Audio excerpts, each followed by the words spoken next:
alarm clock buzzing, feet hit the floor, coffee in a tumble, you're out the door. Wake up with a high time, boys. Turn it up, make some noise. Whoa, laughs in the kitchen, crew on your side. Start your day on a winning ride. Snapback tilted, ready for the game. You call the station, they show your name.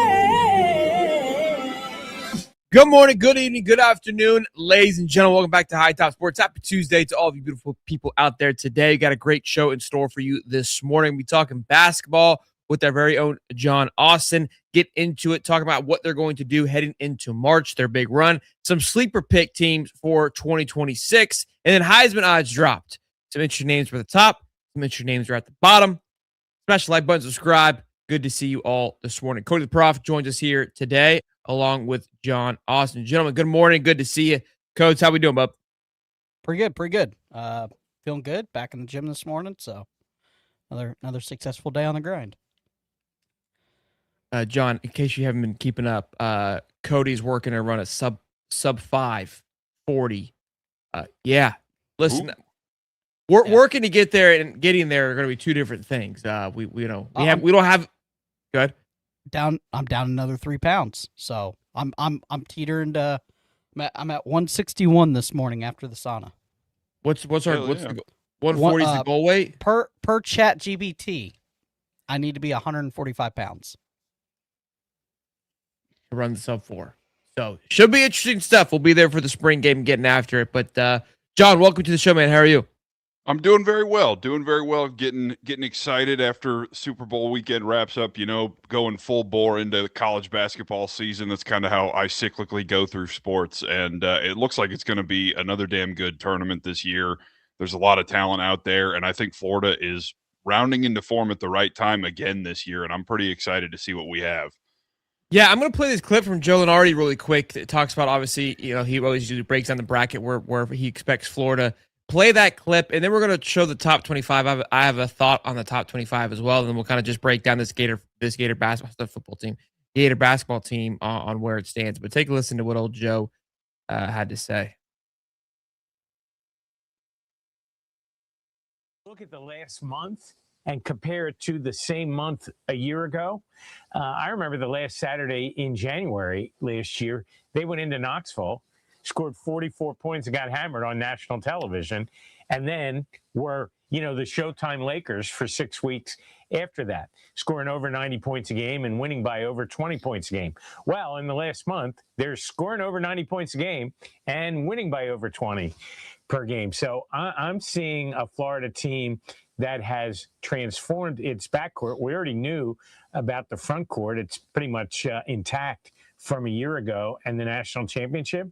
I don't see why, even if they're a 2 or a 3, Florida can't get to Indy in the Final Four with a real shot to defend its title. So this is something that we've actually been talking about, myself included, that this team seems to be finding its form much sooner than last year. And we were discussing it on the show a couple days ago about, for me personally, superstitious-wise, wouldn't mind if they drop another one, just because right now I think they're on a 4 or 5 game win streak.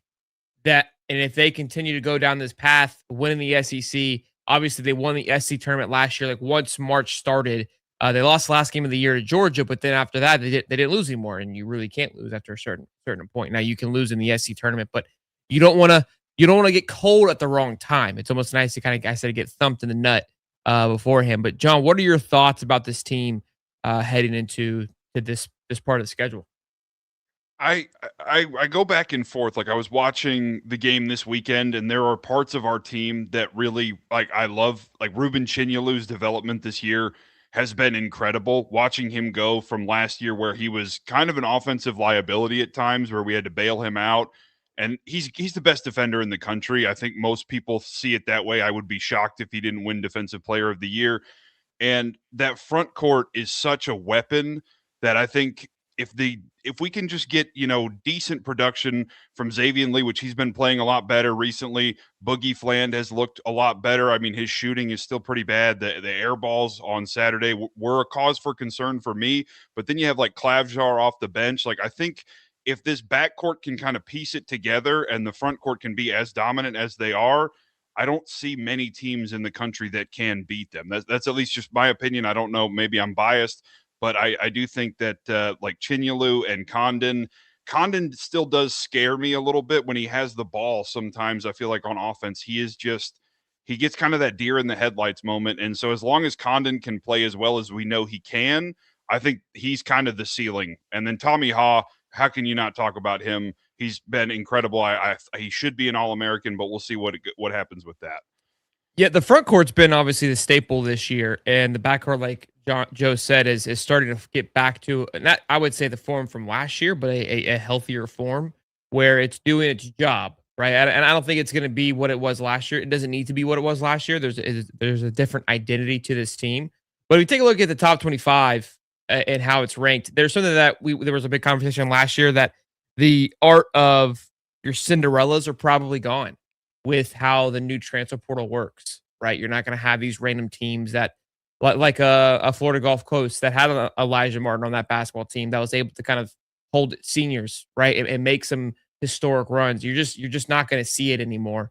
And I think that rings true. I think we'll see. I think last year it was 4 1 seeds, if I'm not mistaken. Auburn, Duke, Houston, and Florida all in your Final Four, which, look, people were like, oh, there's no Cinderella stories. I got to be honest. I said it last year when it was your like 8 seeds in the Florida Gulf Coast. Like, yeah, was it cool for like 5 minutes? Yeah. But when it got to that point, it was like, where are the Blue Bloods at? Like we as fans, and even in all sports, like you think you want the underdog story, unless it's your team that's the underdog, it's not very sexy. So the Michigan team is really good. Houston, in my eyes, is going to be a legitimate threat. The way they play ball, we saw it last year. It's just so unique and compared to how everybody else plays. It's so unorthodox to the rest of what you can practice against because they're just a punch you in the mouth type of team. Like the way they practice is they just run around knocking balls from going out of bounds. They're psychos. Duke obviously is reformed from last year. Arizona has the big freshman up front, and UConn scares the living shit out of me. Obviously being back-to-back champions not too long ago. And again, they are, in my opinion, I would say possess a lot of the same characteristics that Florida team had last year, where they've got experience, right? And they're gritty. They've got a great coach. That, in my opinion, is going to be the team to watch in the tournament, along with Florida and others. Cody, what are your thoughts, big guy? Yeah, I think that it's one of those things where you look and Florida might get a gauntlet again, but I think this team, the leftover of last year from the defending national championship team, and even the pieces that they've added, and Brown and Herb's really stepped up in some minutes without Aberdeen being there, and I think this team's probably the more well-rounded team. I don't see how this team is not number 3 or 4 in the nation. I know that they lost some early, but when you look at the competition they lost to and how close it was in the very beginning of the season, it's kind of a head scratcher. They've dominated everybody that they played since their last loss. The TCU and Mizzou loss were pretty, and the Auburn loss. Those are 3 bad losses, unfortunately. If they had just a 3, like you said at the beginning, they would be a top 5 team. You can't lose to TCU and Mizzou. The Auburn one, I can dust off a little bit, but there's just too many there that I believe are going to keep them. So now, if they win out, they'll go up. Where are you going to stick them when they win the SEC championship? It's going to be tough. I think Joe said, like, look, I don't think they're a 1 seeds in the mix at all. I'm not a full understanding of the bracketology of how they kind of figure that thing out. I felt like last year we should have been the number 1 overall seed over Auburn, but they liked their tier 1 wins or their quad, whatever they are, the quad 1 wins, and their non-conference schedule, which was much harder. But I felt that we closed a lot stronger as well too. I see us being probably a 2 to 3 if they win out. If they win out at Scott, I'd be shocked if they're not a 2. To be quite honest with you, John. How much do they put into the Big Ten, the SEC tournament and tournament play and winning that? And is it going to hurt Florida because the SEC is obviously a little bit down this year? Yeah, I think as we saw last year, they don't really give a whole lot of credence to. It seems like they almost have the bracket set before the tournaments outside Yeah. of the automatic qualifiers for like the smaller schools. I don't think when it comes to the bigger schools, like the Big 12 this year is nasty. The Big 10 is getting a lot of love, and I've watched a lot of Nebraska basketball. I went to the University of Nebraska. I got a lot of friends there, and so I watched a lot of Nebraska basketball this year, and the Big Ten is different. It's an entirely it's like watching a different sport than like watching SEC ball. It's a lot more methodical. So I think that they give a lot of credence to the Big Ten this year, and it seems like especially teams like Michigan are really carrying water for them. But Purdue is kind of up and down, but they look like they're rounding into form right now. They could be dangerous. Illinois is another one.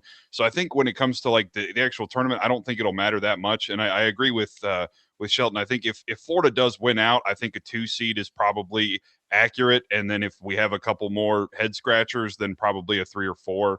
So I don't think that the SEC tournament will ultimately matter that much.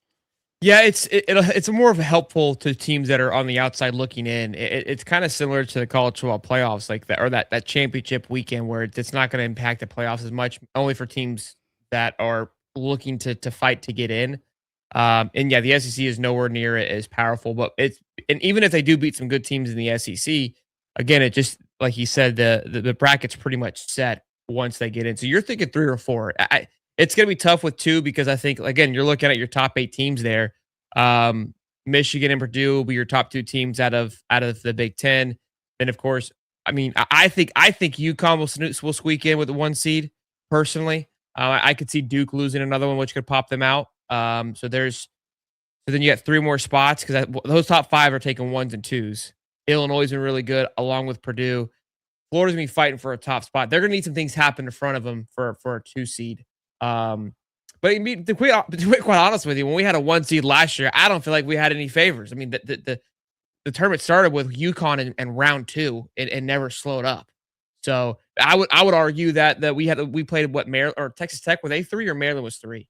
One of them was Texas Tech was I think Texas Tech was the 3 seed, and then Maryland was 4.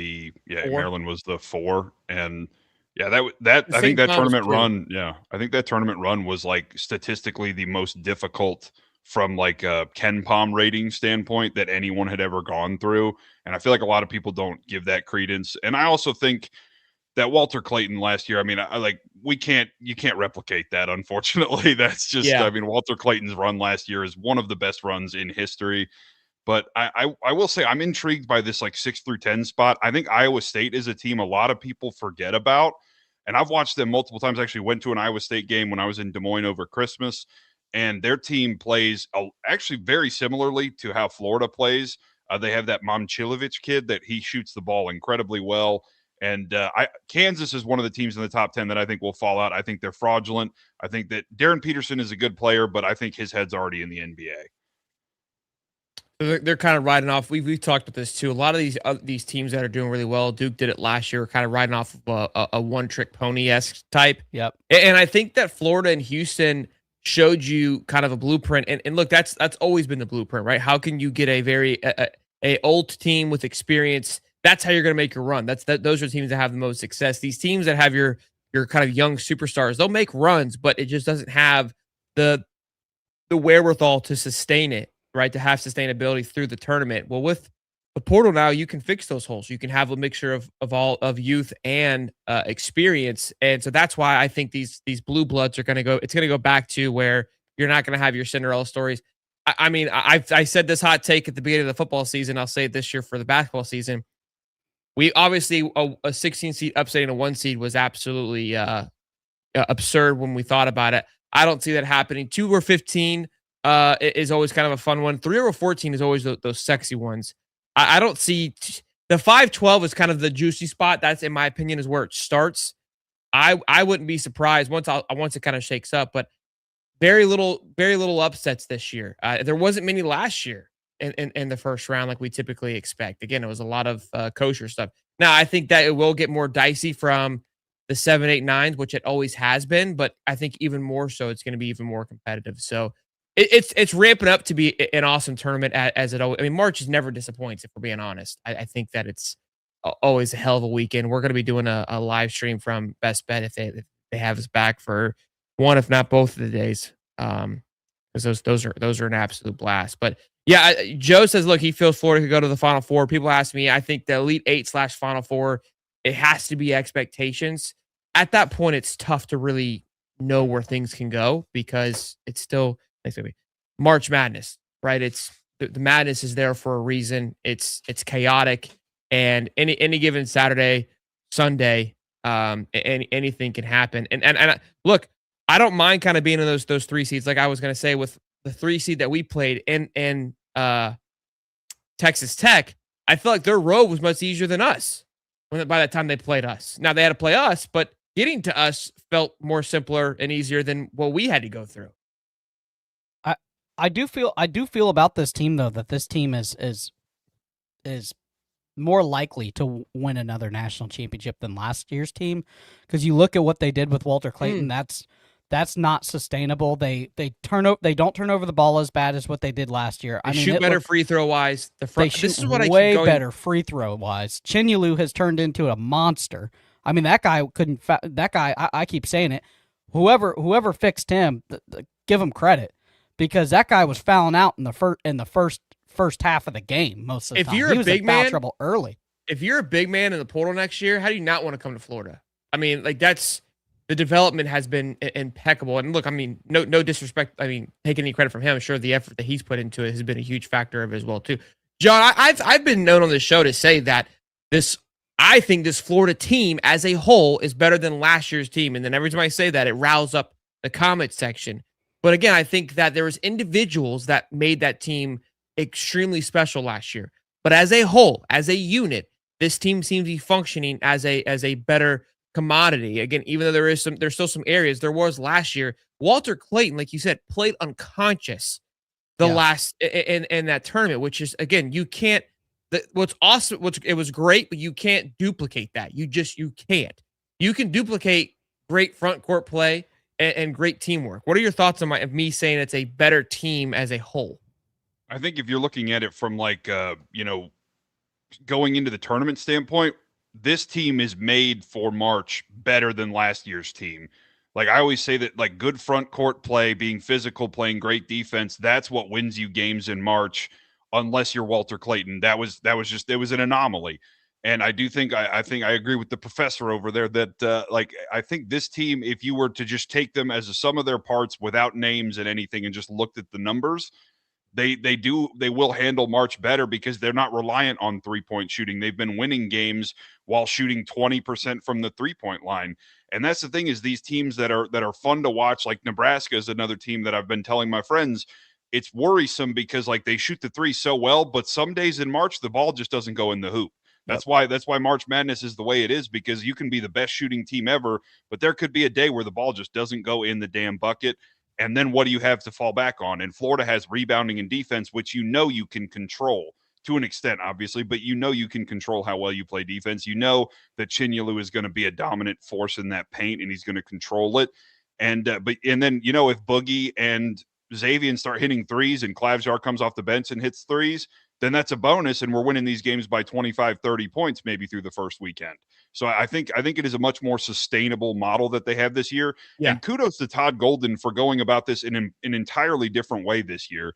Like he took a team last year, won a national title, and then now he's like, okay, we're going to play entirely differently this year. Yeah. He didn't try to shoehorn Boogie in to make him Walter Clayton. He's letting him become himself, and he's letting Xavier Lee kind of find his footing. And I think that I don't think any team in the country right now wants to be in a side of the bracket with Florida at all.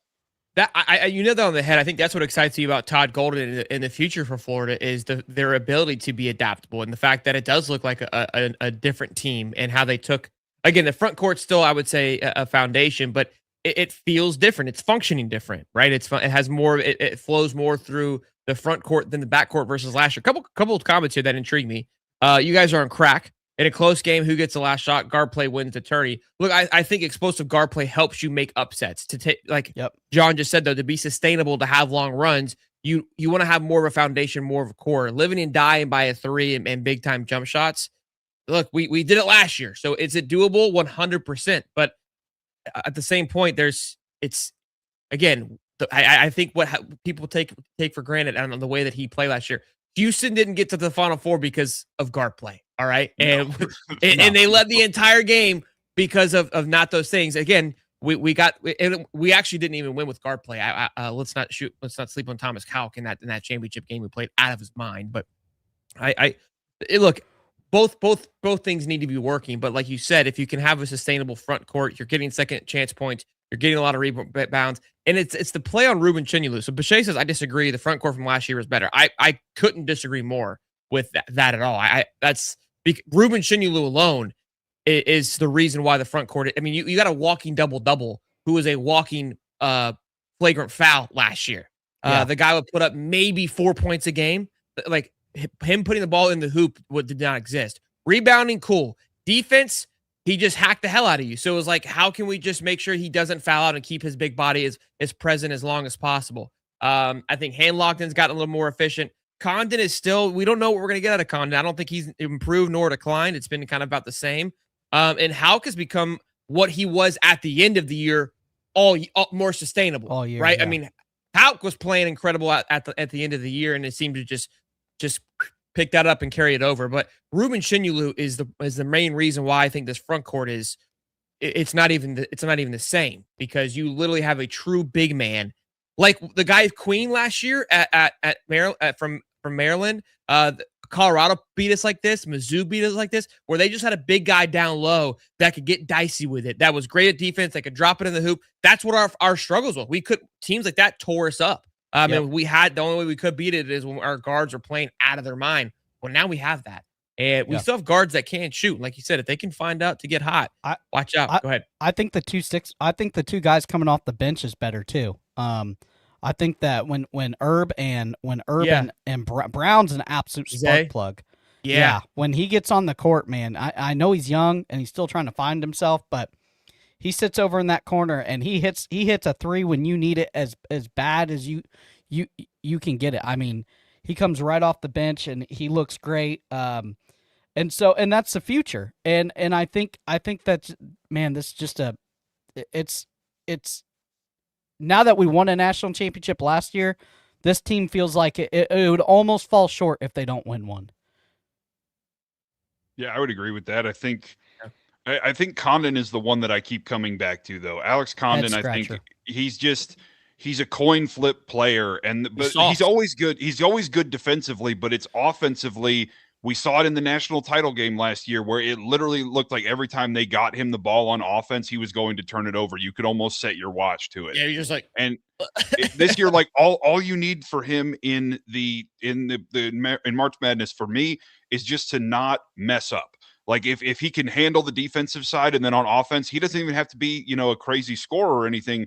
Just don't turn the ball over. Don't look like Bambi on ice out there. And I think that's the ceiling goes with Condon, because if Condon has one of those games where you can see it in his eyes, then I think it could get scary. It could. Yeah, that Condon was again. I mean, look, we gave him a lot of flack last year, but he was very sound in that championship game. Where again, he was like, "Look, I'm not playing well offensively. Let me go to my strengths and let's just stick to that." And I respect that. I think that's a huge component that is needed. Everyone talks about Richard and Clayton, but Martin was a spark plug that made things go. I agree. Elijah Martin was a treat. Zay Brown, in my opinion, has given us that feel a little bit. Not your full-time guy, but somebody who comes in and is explosive, flies off the court, very similar to Elijah Martin, could shoot the ball. Defensively, Elijah Martin was an absolute freak, but I think Boogie provides a more of a defensive soundness that our two guards didn't have as sustainable as last year. In the turnovers, it's overlooked, but Walter Clayton, as much as I love him, that guy was a walking turnover. I mean, that was he was a liability at times because of it. And I would say that the guard play has improved tremendously on that as well. I saw a comment here that intrigued me. Defensively, defensively, Boogie. I mean, he steals the ball better than anybody in the nation too, and right when you need it. I mean, it's single-handedly, he's probably stealing 3 or 4 a game, right? The guard play is much. It's fun. It's different than last year. I think they get to their balls to the bigs a lot better. They move the ball a little more efficiently too, in my opinion. And again, those are things that I like. I like in a team. I still would love for Boogie or Lee, because those are going to be your starting guards, to hopefully find more of a clutch gene. here in the next couple of weeks. I think that's probably what Todd Golden's project needs to be, is like, how can I get these guys into an unconscious mindset? Like, you're going to need it. You're still going to need it. Unless you score 80 points in the paint. Yeah, like if the you're just Alabama if you're just suffocating everybody, sure, I guess you're right. Yeah, I do that. Just you're going to run repeat that across a model. team that's going to have a guard that just goes nuts in March, Yeah. and that's why March scares the hell out of me. It's just a matter of a fact. And so, to the comment above, like, yes, guard play is scary and it can ruin somebody's season. It's not the formula to running long though. It doesn't have sustainability. And this is what scares me too with Anthony. The difference between this year's NCAA and last year is top teams are much deeper. This goes back to what I was saying, that's what the portal has done, is that why I don't see too many upsets happening, because that's where you were able to see upsets before. Is that you had good teams, you had great teams, but and where these upsets would happen is that those front five cats could run with people for a minute, and then usually the depth would kind of wear off. But first weekend of March Madness, everybody's running on, everyone's got the high kicking, so nobody was really tired. But now with these teams, the second group is just as good as the first group anymore. So that's going to be a factor that why I don't see too many upsets happening. But also, again, the margin for error is going to be so thin. I talked about it with the Olympics as well too, and this falls into that same category as the level of competition it's all gotten so good. It's hard to really genuinely get an edge. And I talked about it with my buddies yesterday because they're like, hey, how do you think Florida will do? If you look at the Ken Pom we talked about already, the luck part of that stat sheet, Florida was the luckiest team last year. You need a little bit of luck. I love that the Ken Pom has that as a metric, because we forget about it. The ball's got to bounce your way. You got to have a little bit of for that last little play of Houston, like just the way that thing played out, like that was kind of lucky that he kind of got lost in the sauce there, right? I mean, we played good defense, but we right now are one of the unluckiest teams headed into March. We're in the negatives. So some luck needs to turn our way too to go far in the tournament, and that's just a matter of a fact. Yeah, I kind of want to comment on this. The one difference between this year NCAA and last year is the top teams are much deeper. I think this year you have 10. Last year you had 4 teams that were clearly the best, and then you had like 15 to 20 teams that were really, really good, like your Texas Techs, Maryland's, those type of teams that were really good. And then there was a considerable fall off. I think that's why you didn't see very many upsets last year. This year, I think the top, there's more, like there's 8 or 9 really good teams. And then I think the fall off, I think you're going to see a lot of 5-12, 6-11 upsets this year, because I think there are a lot of teams like your St. John's or Arkansas is bipolar at best. Arkansas is all over the place.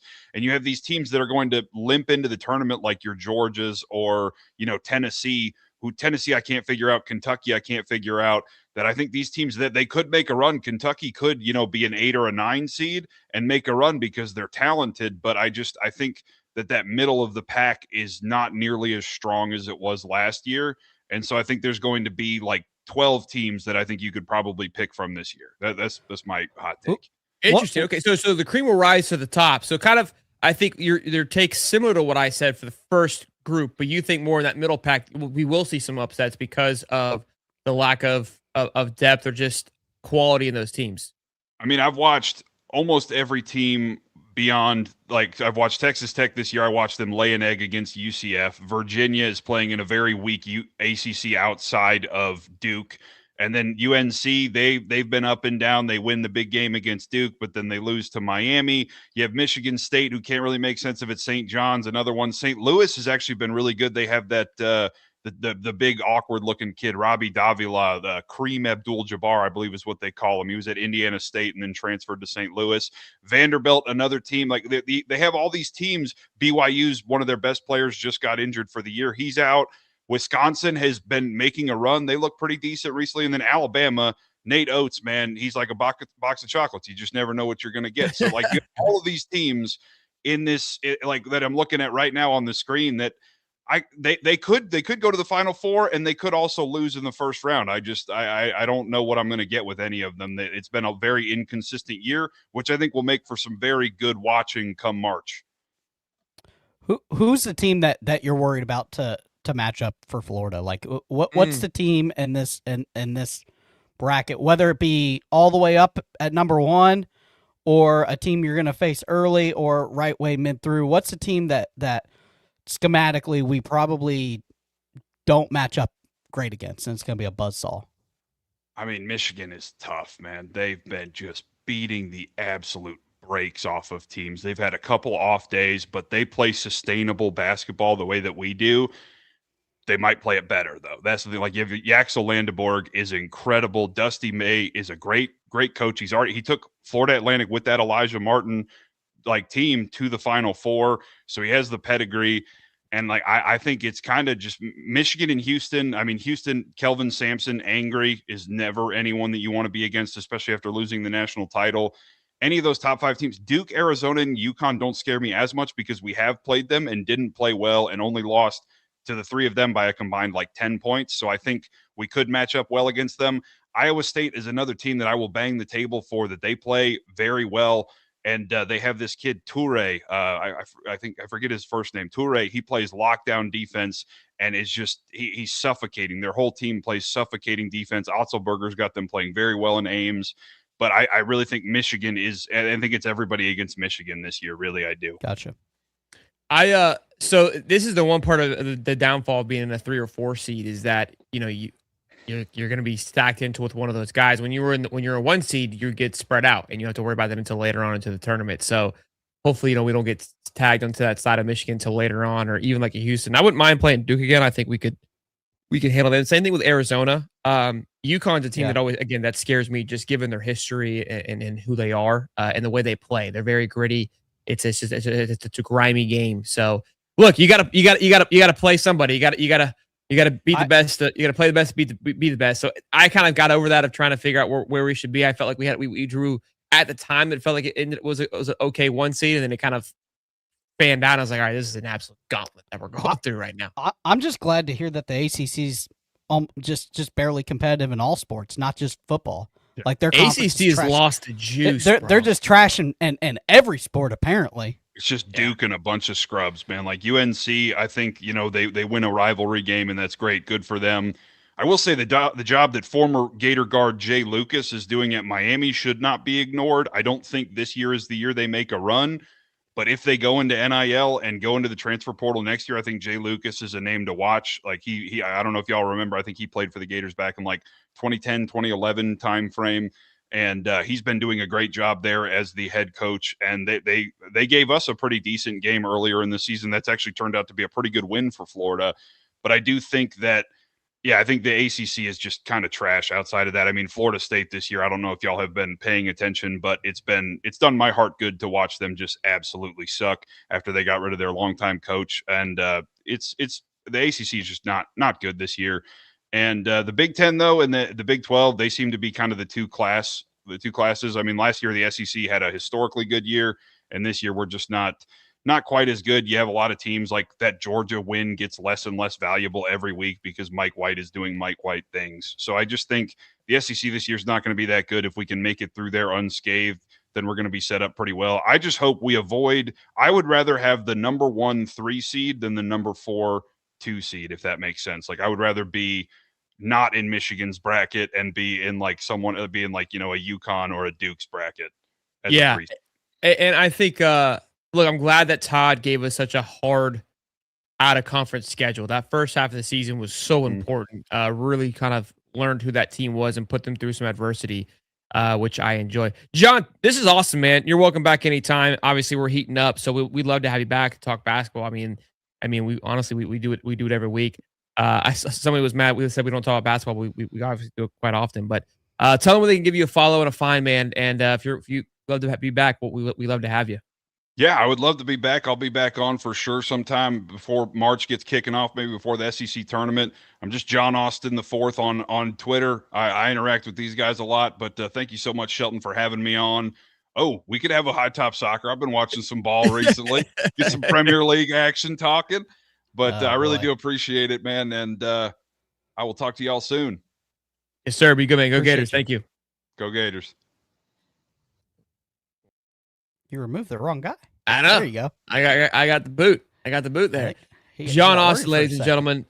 Great stuff there with John. A lot of great information. That was awesome. That was really, really good. So Love to bring him back and talk more about it because super informational there. But let's get after some stuff here. Oh, real quick. How are you feeling? You were supposed to do a practice run yesterday for your 40. Where were we at on that? Couldn't do it. It's muddy. It rained all day yesterday. We have flash flooding. Okay. It's raining all day today too. So I'm not worried. What is interesting, I forgot that you chat GPT'd it. Like, I think that's the coolest part, like with the AI stuff is like my whole workouts from ChatGPT. Tell you how to meal get plan, there. Everything. What I would do is when you run your first thing, when you run it your first time, say, hey, here's my time. And then say, like, is it real? Like, what do we need to do now to get to this point? Like, that's where you need to start giving back some data. And I would even go in now and put in your weight and say, hey, here's where I'm at. Here's how much time we have left. I haven't had a chance to run. What do I need to do next? Yeah. You know what I mean? Yeah, I guess I could use the school's track, see if I'll get kicked off there. Maybe I know the track coach pretty well. Maybe I can. I mean, it's sneak in what, there. like free, like it's 15 seconds worth of your time if you do it 3 times. You know what I mean? Yeah, it'd be worth the drive. I would go chat GPT like a warm up, like how to be in your prime, like what's like. Oh, I want you to be there. I got the too. week before. I got the week before stretches, no This heavy is lifting. I got the pre-night meal. What time I need to wake up? I need to wake up 2 hours early and do a warm up, a dynamic warm up. I need to stretch. Like I got it. ChatGPT got it laid out. Got the whole plan laid out. So I want you to record the practice run, but also at the same time, I think the unknown is a bit exciting. The unknown's the best. Yeah. Who's gonna stop the stopwatch for you? Probably Mylan. He's kind of flighty. Probably Elsie. Elsie pays Shrimp attention. says I sent ChatGPT a photo of Cody and said 40-yard dash, and it just said no. Bro, the slander that I'm gonna be out of breath at 20 yards is what. Like I don't think these guys understand. Yeah, whoever ran the show last night, they weren't holding any punches. Those guys were brutal. The intern, bro. I'm like all I was. You want to see the goods? You guys want to see the goods? I got 4-pack going on right now. No. Let's see it. Let's see the truffle shuffle. Oh! Look at this guy. Could somebody take that and clip it to the truffle shuffle so we could see the transformation? I'm pumped to see you. I was thinking about today. I was like, I'm gonna be so fired up to see you because I know you're gonna be like this, like a new man when I see you. It's gonna be nuts. I only get like this little bottle of Cody here. So I'm pumped. And then we get to start the Break 80 campaign after that. Yeah. I love how you just become like you're like a project for us. Like we just like we find something crazy and it's like, yeah, Cody can do that. Yeah. Yeah. Just nothing with heights because I'm scared of heights. That's why God made me so Tyler short. Reddick when the Daytona 500, Cody's like, I could do that in a year of training. Yeah. Just give me a year. Give me a Dave. year in ChatGPT. Yes, Dave, you just saw some abs. Yeah, working on it. Oh man. Which I you know love what? You know what? He's you know not everybody. on TRT, guys. He's not on TRT. No, I'm not on TRT either. No TRT. Sure I told him that he's not allowed to do that. I didn't want to be on. Dude, it's expensive to get on that. I'm glad you looked it up. That makes it even more fun. It's gonna be like $300 a month. I was like, nah, dog. I'll just carnivore it and go. I love it. I think you got the chat just fired up. Maybe sub 5's in the works, bro. So if you hit sub 5, I might get emotional. I might cry for you. I'm gonna be absolutely juiced. We got. I mean, so Ty's coming. Cowboy Ty. Okay. He's been watching. He's like, I'm coming to run the 40. He's a closet Gator fan anyway. He's all in. I don't know why he doesn't just make the switch. Like he would be accepted, openly. Yeah. No question. Summerall versus Cody in a race? No, that guy's a Division I athlete. No. Oh, now we're look at Gator Jeremy. If you break 5-0, I would literally cry. Yeah, I'm serious. It would be incredible. Boys. It would be, bro. It would be. I would be in awe. Guys, I'm a little special. Like I'm a little got a bit of the tism. Okay, but if you find me something to lock in on, bro, I'm like a pit bull. Like, you know what I mean? I'm unless it's getting topics for the morning show. Yeah. Then no. But that's where he drops the, he lets it go. I'm so focused on this 40 time. It's It's all kinda the ridiculous. guy sent me photos of meat yesterday, of steak, yeah. of steak. Like, Cody, it's 12 o'clock at night. What are we doing? What are we doing? I was watching Handmaid's Tales or Housemaid's Tales or whatever. What is it? Housemaid's with the wifey. Boys, what a zinger of a movie, dude. Holy crap. Sydney Sweeney's in it. So I mean, it was good from Jump Street, like from the moment it started. Like, you really couldn't go wrong. I was like, as soon as it starts, like, my gosh, this movie is great, babe.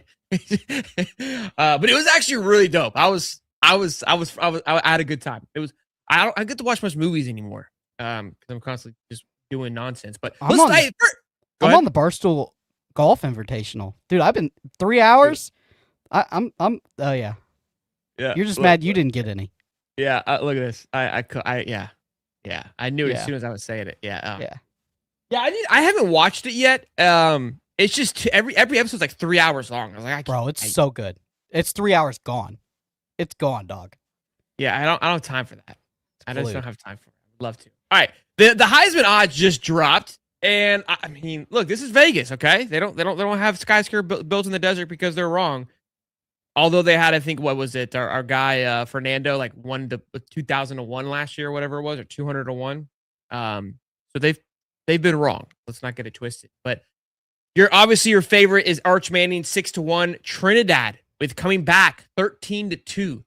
CJ Carr. I still haven't got an apology from Swolder on that. He's in the comments. He's welcome to apologize anytime for his comment on CJ Carr. 15-2. Dante Moore 10-1. Obviously, quarterback for Oregon. Josh Hoover, your new Indiana quarterback, 10-1. Julian Sands, Sam Levitt, Jaden Mavia, Jeremiah Smith, 14-1. Darian Minson, your new Miami quarterback, 15-1. John Mateer, 16-1. Gunner, Lenoris. I mean, this, in my opinion, has a much more sex appeal than last year. Now, last year's pre-Heisman had sex appeal because you can put whoever you wanted into that Heisman. All right, DJ Lagway was up there. You had the Sayans. You had the Jeremiah Loves.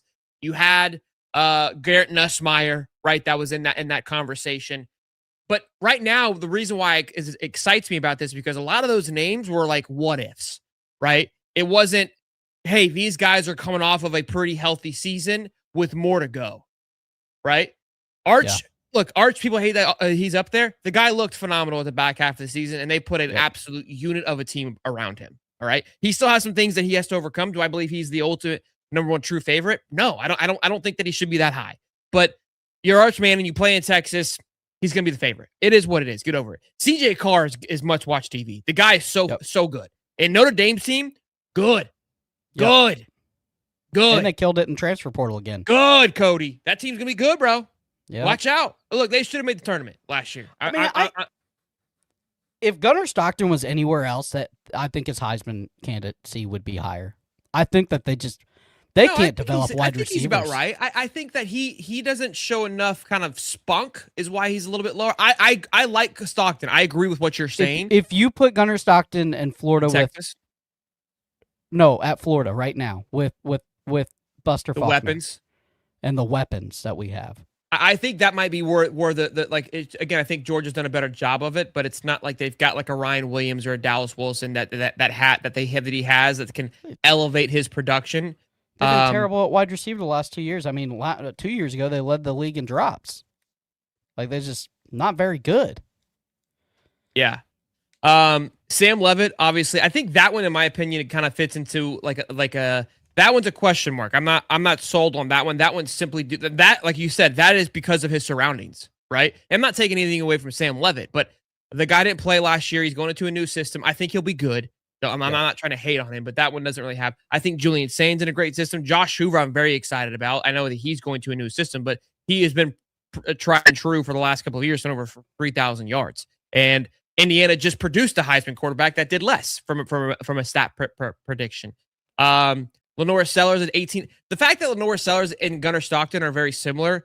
Gunnar Stockton, in my opinion, has showed a whole lot more and should probably be a whole lot higher, right? Yeah. I think John Mateer, personally, I know that he kind of struggled at the back half of the season, but I think that injury really played a bigger factor than. I don't know what the Oklahoma hate for him is wild. And again, you talk about weapons. I mean, they just wide receiver they've kind of missed. Running backs they've missed on.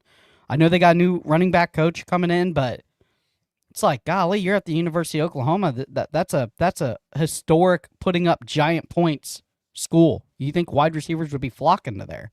Yeah. If so, Bama has 2 quarterbacks. They have Austin Mack and Keelan Russell up here. If I read these names off, I have Austin Simmons, Rocco Bett, Drew Metzmaker, Oklahoma State quarterback from Texas State, Kawan Lacey, Nico Amalev, and Bo Jackson, running back for Ohio State, the Ohio State University. Those names that I just read, do you think they're below Aaron Philo or higher than Aaron Philo in odds?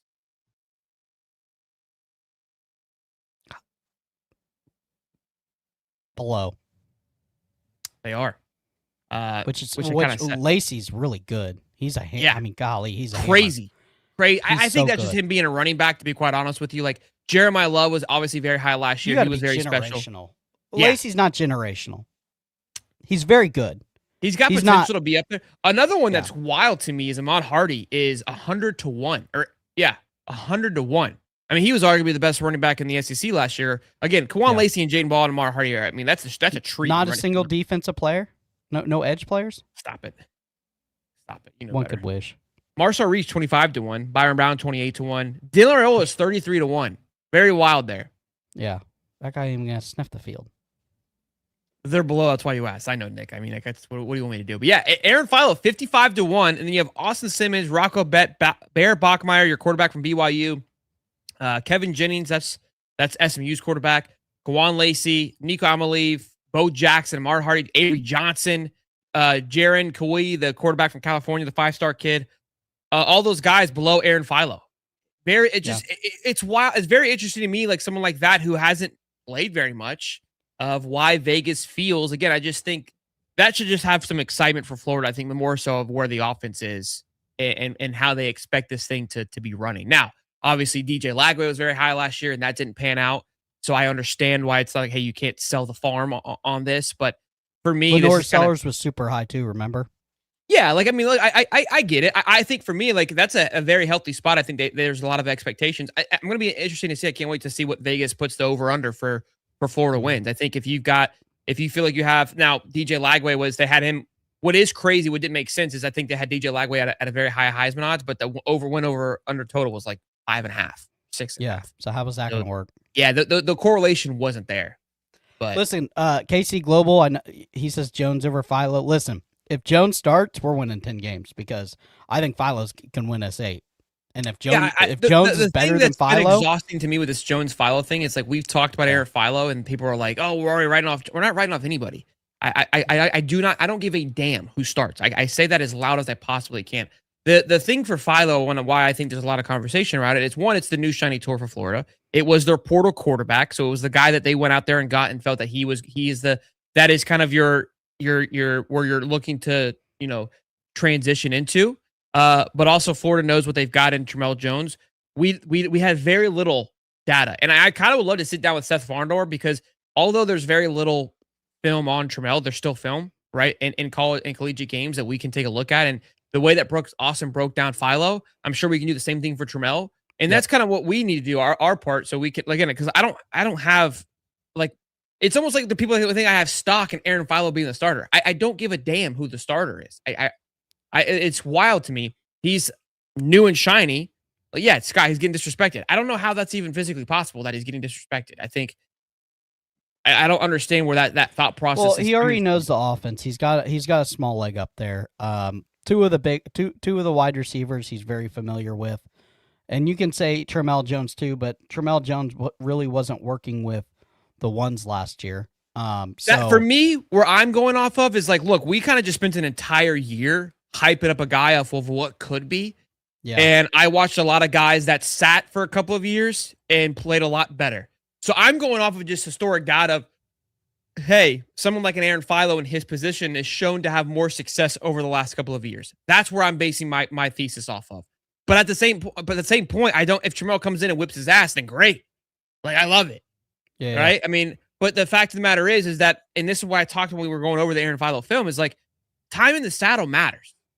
Like, it just does. And that to me is where the edge comes in. That's why I don't think Will Griffin has a shot. And that's not a negative. I love Will Griffin. I think the guy is extremely talented.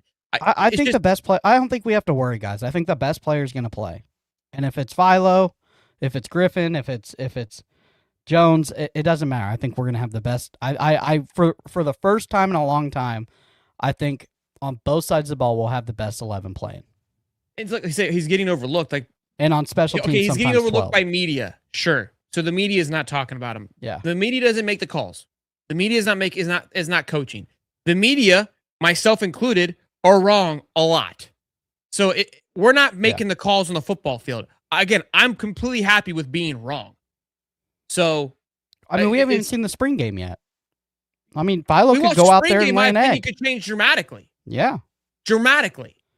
Yeah. I mean, my thing is like when you guys say, hey, like I could say the same to you, like, hey, Philo, nobody talks about Jones. Again, Philo is the new piece coming in. We have Jones. We spent an entire season talking about him. We didn't talk about him last year either because we had DJ Lagway. But for me, right now, Trammell has the least amount of playing time. So all I know is one game he played against Long Island. Then he came in, he got thrown into the mix against, what was it, Ole Miss that he played? And then never saw the football field again. What I wish he would have. But I'm not even going to hold that game against him because he was thrown into the wolves. Like he had no possibility. Probably would have won us the LSU game, truthfully. Yeah, we got a Philo film breakdown. Again, I think what you're misunderstanding is that if from a media perspective, Trammell Jones has 20 snaps. Yeah. Philo is the piece that moved from one school to another. So if you're making content trying to educate a football staff or a football team with the offensive coordinator, the new offensive coordinator, Florida. We saw Trammell. We all know who Trammell is. But I do agree it would be nice to break down the little bit that he did play and show off the good things that he did. And I'll reach out to Seth Farndor. I mean, we can break it down ourselves, but I feel like it'd be nice. I think it's good to have a different voice and a different opinion on it. We'll reach out to Seth. I don't know. I just, the fact that it's like this, like, again, we're not making the decisions. I don't understand where this, like, oh, like nobody cares about him. It's like, what are we doing? I don't get it. I like Jones. I'm just happy that the best player is going to play. I believe that. I believe that we. I hope it's Aiden Warner. I hope we're all wrong. Aiden Warner really can sling it. Would be funny. Yeah, Philo's the new car that you got in the driveway, right? Doesn't mean that it's better than the old car that you've had in the driveway. It's the new car in the driveway at this very moment, and so we're talking about it because we don't know much of. I mean, up until a month ago, we didn't even know who Aaron Philo was. So. That's kind of how I look at it. All right, let's move on from that. Let's talk here we go. 2026 sleeper alert, the sneaky 2026 contender. And that's not saying to be contender like playoff contender, but I more so like who's going to be the sneaky sleeper pick football team that blows our nuts off. That's like didn't see that coming, right? Comes out of nowhere, wins some football games, does some great things. Again, doesn't need to necessarily make the playoffs because I think that there's obviously you kind of have your set teams already.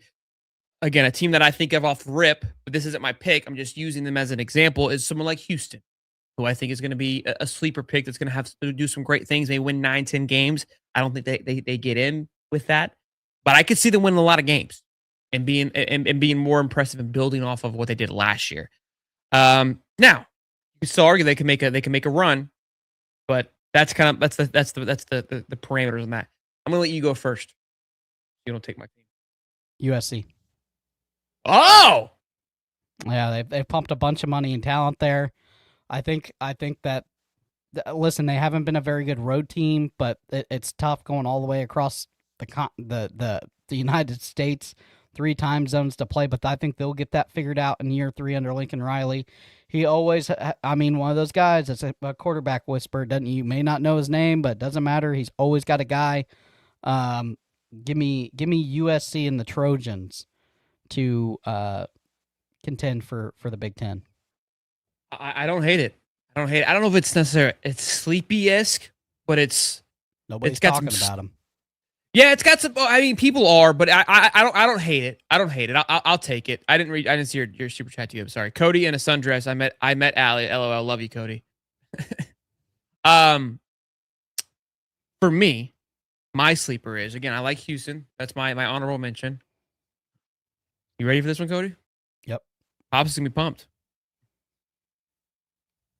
Give me the Badgers. Last year of burn it all down or win. Yeah, I think Luke Fickell, he got his boy Colton from Old Dominion. Colton Joseph kid that Florida was obviously looking at for like 5 seconds. Yep. They showed promise last year. Yeah. That Oregon game, I think defensively they did a lot of great things. I think they're gonna ruin some kids' seasons this year. I peg them for I think 7 to 8 wins for Wisconsin. Again, I don't think they're going to Fickle around. Enough to keep Fickle around. I think it's going to be I think they're going to be in a similar boat for USC where they made the decision of like, hey, we can't just keep we gotta give this guy an opportunity. And the way they attacked the transfer portal, I think they had some things last year that went right for them. That just didn't fall the right way. They played some tough teams at the end there, but play them hard. And I think they're going to build off what they had, and I think they're going to be a fun football team again to watch and get back to their core.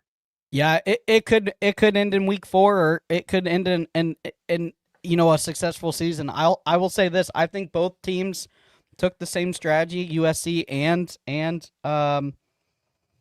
Wisconsin, and they said, "Listen, if you fail with this roster, then you're not meant to be here, bud." Because they pumped a. We're talking Wisconsin had a good transfer portal team, a team that hasn't been very good in the transfer portal. Like their best transfer portal acquisition ever has been Russell Wilson as a grad transfer, like 20 years ago. Here's the thing: their schedule easy. So yes and no. They don't play Indiana. They don't play Ohio State. They don't play Oregon, and they don't play Michigan. They play Northwestern. No. Oh, that's usually their Achilles heel. They never. So they play Notre Dame. So Okay. we'll chalk that up for now. They play Penn State. Penn State, I think that's a winnable game.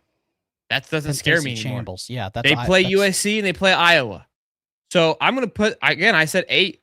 Hell, 8 feels really good right now because I think they lose to Iowa. I think they lose to USC. But after that, it's Eastern Michigan, Michigan State, Rutgers, Maryland, Purdue. Minnesota's always going to be a tough one. Now they're gritty as well. So I think my 8 pick was pretty hot. Again, I think it'll be a bounce back season for him heading into 2026. And I think 2027 will be a similar season for him, right? Because it's kind of it should flip.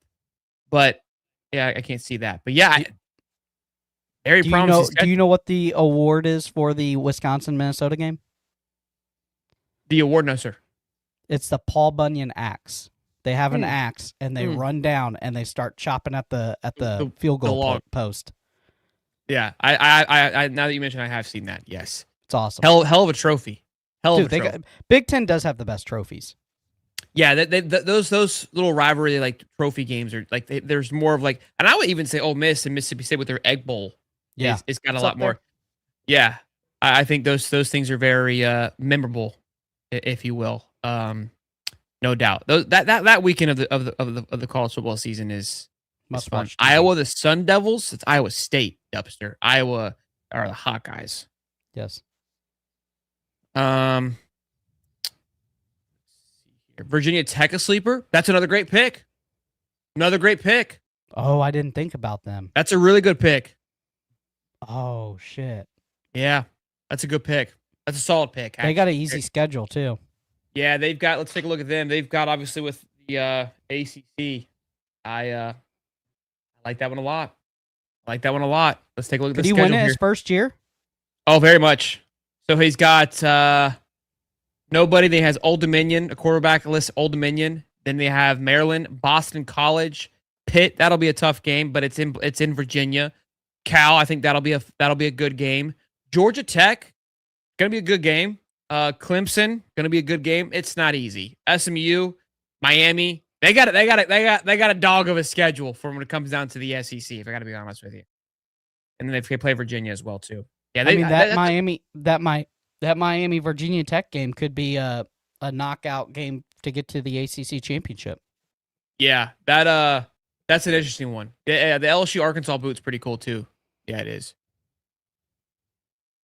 There's some good ones. We got to update the Discord link, Cody. Lock it in, buddy. Okay. Lock it in. Yeah, we have a trophy. It's the oar, right? Oar? Yeah, we got an oar. Yeah. Not as cool as an axe. Paul Again, Bunyan that axe. just goes back to tell you it's not as exciting. Yeah, it's the war for the oar. Yep. Yeah. Not nearly as cool as the axe for sure. Yeah. Well, boys, this is we're 24 hours away, just about from sending her. This time tomorrow, we'll just about a little bit later. Old Coach John Summy will be joining the show, and we're pretty juiced, pretty fired up. How you feeling? I'm excited. I think we'll be fine. I think we'll be dialed in. I'm gonna do a back workout tomorrow, so I'll be juiced up and ready to go. I always love a good back workout, and I probably won't do the sauna, so I can be real clear headed and locked in. But yeah, we'll be on at 9:30. I think was when we'll kick it off, and he'll be on at 10. So Perfect. We'll kind of get warmed up, get the boys in here, get rocking. And did we're we gonna figure send out? Did we figure out the Discord fan question yet? Oh, I was gonna do that now. I was gonna grab 4 or 5 questions and put a poll together, Okay. and then let them vote on the 4 questions. Gotcha. Hopefully, if they don't vote on the right one, then I'll pick what I want. But I'll veto it. huh? You'll veto it. Yeah. But yeah, I think there's a handful that we can pick from that I liked a lot, and I don't think we could go wrong with it either way. I'm pumped. I got some good questions in my head. I know Dave's got some good questions, and then ultimately, try to have some fun with it and keep it, keep it a little bit different. Have some, some fire questions. Hopefully the energy is good. All right. That's going to be where we're at. I'm not showing off the 4-pack to the coach. No. I think we might have to. No. Cody? I feel like we might have You'd to. probably be weirded out. Like, what? So how we're going to do this tomorrow, it'll be Dave and I kind of running the show. And then Cody will come in with a question, like a hot question towards the end, along with, I'm not sure if Clark's hopping on just yet, and then Harris has like a message form more so. We want to try to be as efficient as possible with our questions. And Harris towards the end probably because, Yeah. he's showing up late. Yeah, for sure. So we'll we got it all planned out. We get 20 minutes. So it'll go from 10 to 10:20 essentially. And hopefully it's, Oh, that's in there, Aaron. That is in there. So my hopes and dreams might just come to a crumbling fault towards the end of this show. Yeah, I'm going to ask him what 100% if he thinks Cody can get it done. No question. We have to. That's going to be a great question. And maybe he'll come by and say, hey, maybe he'll come by and run it with us. But hey, you're welcome to come by and watch this thing unfold. He just lets us do it right in the training facility. Yeah, but hey, we need a spot. If you have a good place for us, we'd love to. 40 yards. Can you imagine? Hey guys, come hang on we'll set the practice lasers facility. up and everything. Make it official. That would be nuts. Dear God, not the lasers. If he opens that thing up, oh my goodness. You're gonna be sweating. Yeah. High top halftime show. We should get a halftime show for the be prepared to be dog. I'm always prepared to be humbled. I'm always. We've been burying Cody for like a week on the Yeah. I don't think the last thing he's concerned about is being talked shit about. The guy told me yesterday he was going to break 80. Like, what are we doing here? Yeah. The confidence is just what blows my mind. Hey, sober Cody's elite Cody. Okay. Okay. All right. Just. Oh man. The protections are about to change with the laser. Yeah. Oh shit. No finger stoppage. Oh yeah. Hey, that's a big thing. That's a big thing. That we might have to ban the thong, Aaron, if we get approval to go into the practice facility. Yeah. Yeah. The confidence that you get from the chat is what makes this even worse. Again, it's the enablers that we have a problem with. I love it. I love it. Sometimes it's okay to tell someone like, hey, you're just in a year, it's not going to happen. Could. Stranger things has happened. Bro, I just watched my boy Chaz put on a clinic. Okay, on the Barstool Golf Show. Who's Chaz? That's the little guy. I don't know who that is. What did he shoot? He's incredible. He's the best. He's the best. They call it a adaptee shooter. Oh, I've seen that guy. Yeah. Yeah, that guy's incredible. And we're close to the same height. I might be able to do that. Yeah. That's it. That'll do it. That'll do it. What did he They got- shoot? I don't know what lights out. I mean, because they play alternate match and they play scramble, so it's hard. Oh, it's to not. play It's best not ball. even stroke. That guy's a scratch golfer though, for sure. He doesn't miss a fairway ever, and he putts. He putts insane, That's where it comes down to, bro. And everybody's mad. They're like, it's because he's low to the ground. It's like his swing got is good feel. perfect Got good feel. because he can't mess his swing up because he's so low to the ground. Cody does. Anything is possible within a year with Cody. Hey, just ChatGPT it. Yeah. Shell, did you say you could clean and jerk 350? I did not. I never said such crazy words. Never in my wildest dreams did I That say made those my things. knees hurt. Make sure you ask Coach how much his wife makes and what the square footage of their house is for Anthony.